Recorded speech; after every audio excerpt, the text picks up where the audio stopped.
Mungkin yang dibutuhkannya sekarang adalah hilang ingatan. Mungkin dengan hilang ingatan, dia akan lupa siapa itu Alma. Bagaimana rasa sakit di hatinya. Mungkin semua itu akan benar-benar hilang dari kepalanya. Bagaimana caranya agar hilang ingatan? Haruskah dia melempar tubuh ke jalanan? Atau menjatuhkan diri dari gedung tinggi? Atau menenggelamkan diri ke laut? Atau apa? Jordan menatap nanar jalanan ramai yang ada di depannya. Mungkin opsi pertama bisa digunakannya. Ya, dia akan melemparkan diri di jalanan yang penuh dengan kendaraan itu. Bila dia cukup beruntung, dia akan tetap hidup dengan beberapa cacat di bagian tubuh. Kalau apes, ya mungkin saja dia akan mati. Hanya itu pilihannya. Jordan semakin berjalan mendekati jalanan yang ramai. Tiba-tiba saja dia berlari di tengah jalan. "Kak!" Mita ikut menghambur ke jalan dan menarik Jordan. Terdengar bunyi kendaraan yang tiba-tiba mengerem mendadak dan menyebabkan kemacetan. "Cari mati ya, bangsat! Kalau mau cari mati, jangan merugikan orang lain dong." Terdengar makian dari beberapa pengendara yang merasa dirugikan dengan sikap dan aksi yang dilakukan mereka. Jordan dan Mita tampak berada di tengah-tengah jalan. Mita menepuk Jordan yang tampak hilang pikiran. Maafkan kami. Jangan cuma minta maaf saja. Cepat minggir." Mereka mulai tidak sabar dan gusar. Mita berusaha memapa Jordan agar berdiri. "Ayo kak," ucap Mita. Jordan seperti orang linglung, membiarkan tubuhnya ditarik dan dipapa oleh Mita. Hanya fisiknya saja yang ada di sana, tapi pikirannya tidak. Mita membawa Jordan ke pinggir jalan dan mendudukannya. "Kenapa kakak melakukannya? Kakak tidak tahu betapa takutnya aku. Kenapa kakak tidak memikirkan perasaanku?" Mita menangis sembari memukul-mukul dada Jordan. Mata Jordan tampak hampa. Kenapa sakitnya masih belum hilang? Sampai kapan sakit ini akan bertanam? Apa ini yang dinamakan patah hati? Jordan sudah berusaha mengikhlaskan Alma, namun ternyata ucapan memang lebih mudah dibandingkan tindakan. Meskipun mulutnya berkata ikhlas, namun hatinya berkata tidak. Bayangan-bayangan Alma masih memenuhi hati dan jiwanya.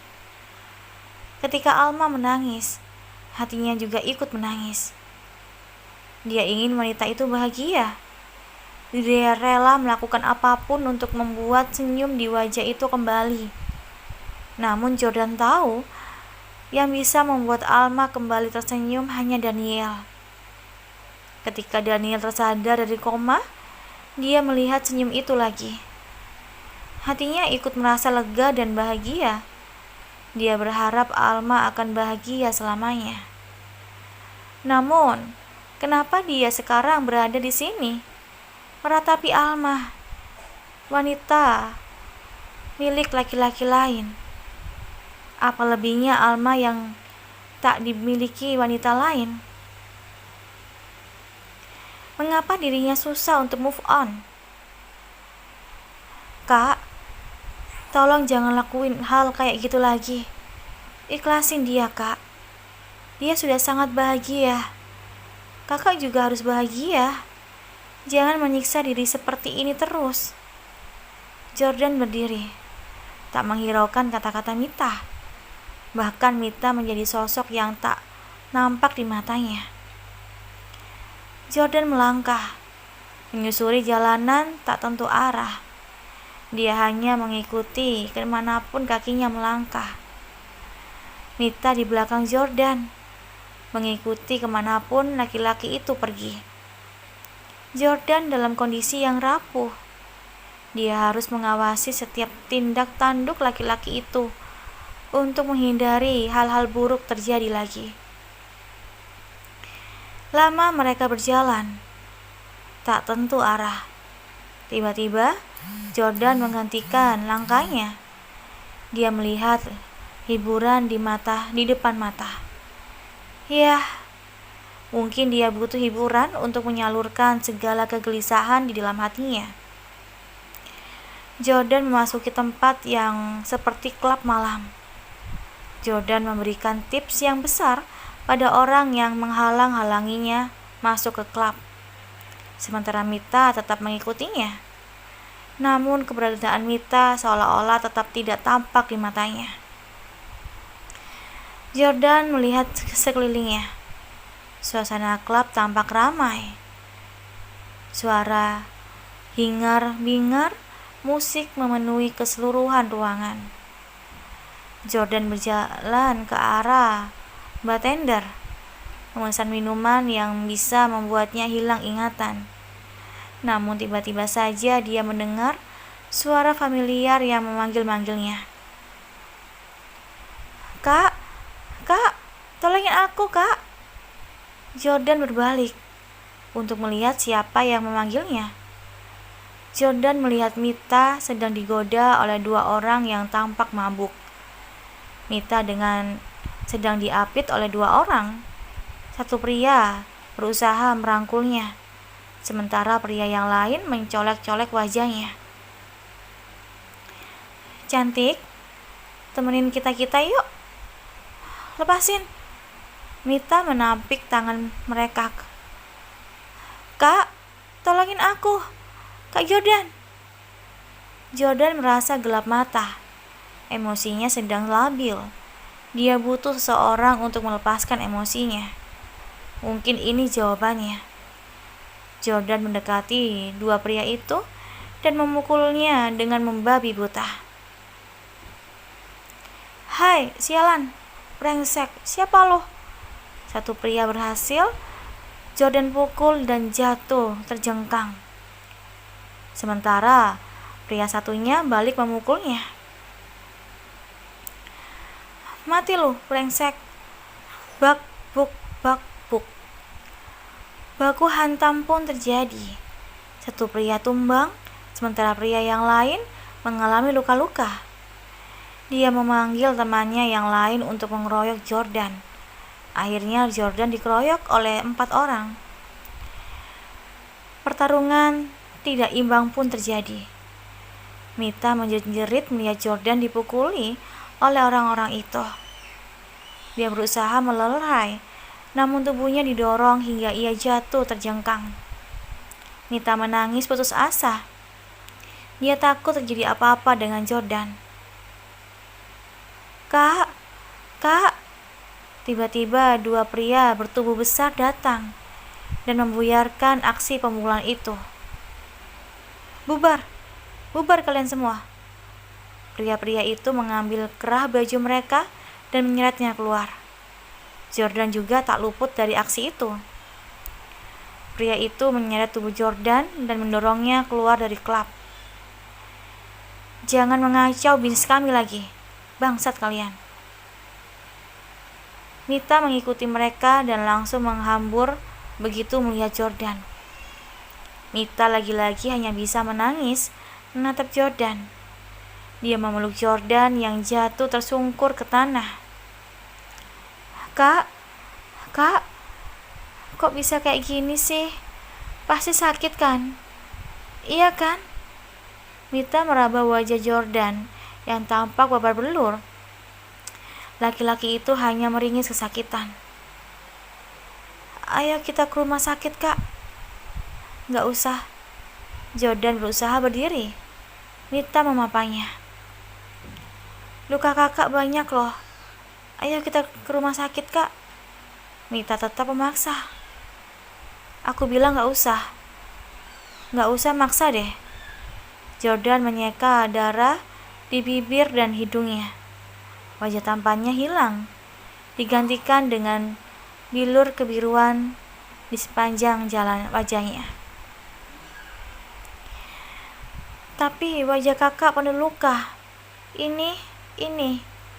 Au, au. Arge Jordan mengadu-ngadu ketika Mita menyentuh wajahnya. Tuh, sakit kan? Ayo dong kita ke rumah sakit, Kak. Please. Mau ya? Enggak. Jordan melenggang pergi. Mita mengejarnya.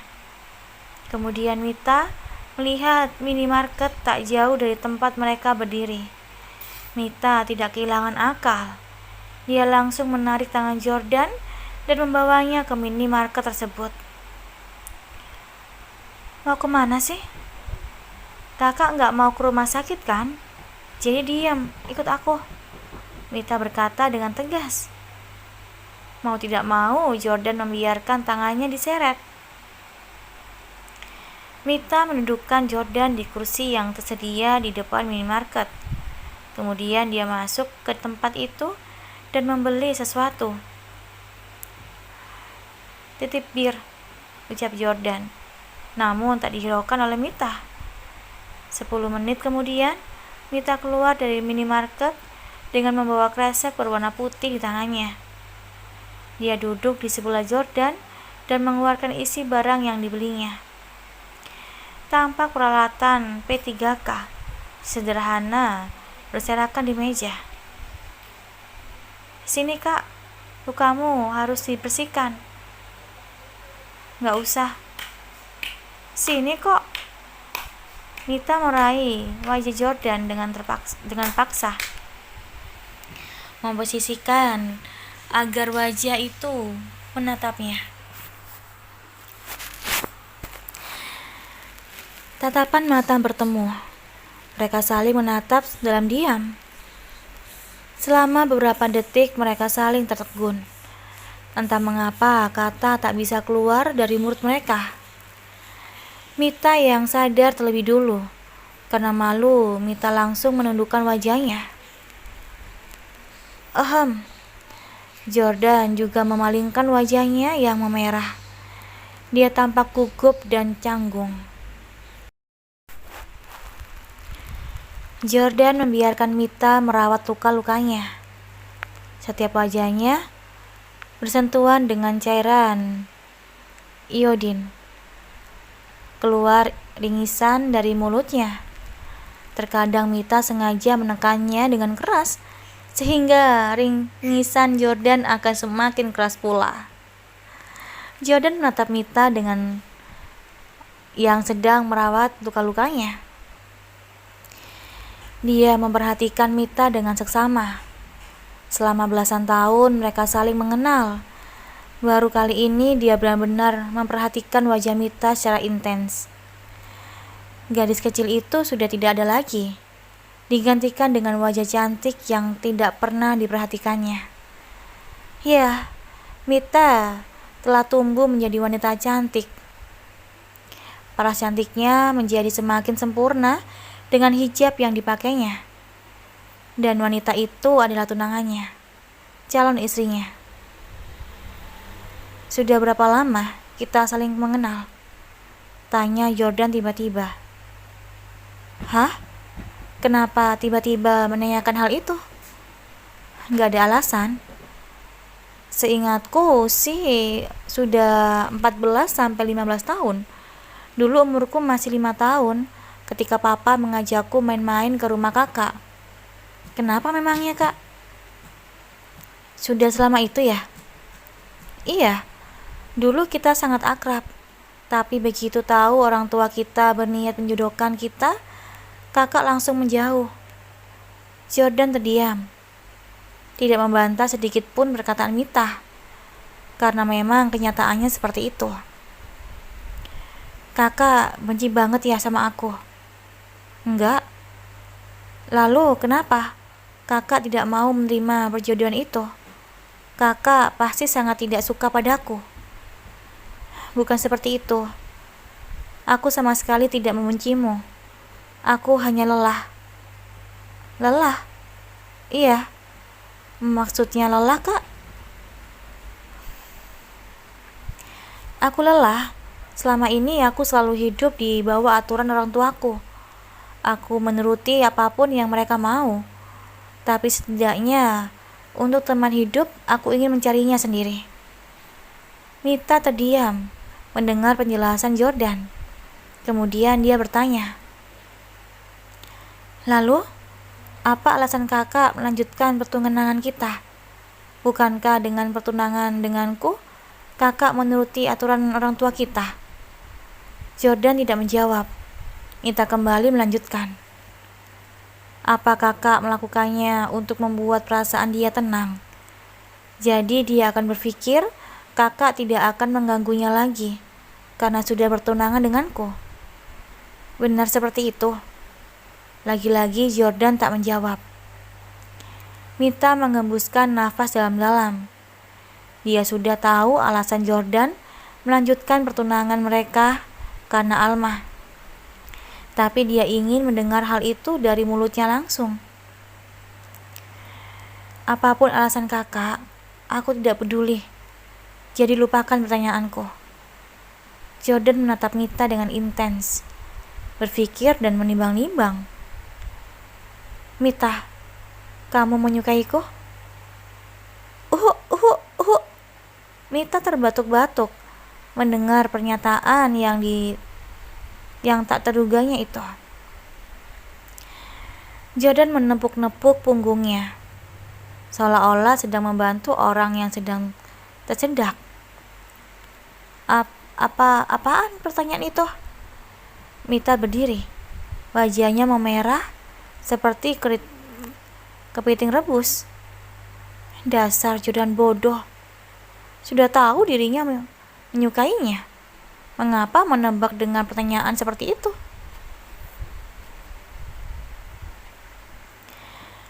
Kalaupun enggak, ya sudah sih. Enggak usah sewa sendiri seperti itu. Sini duduk lagi.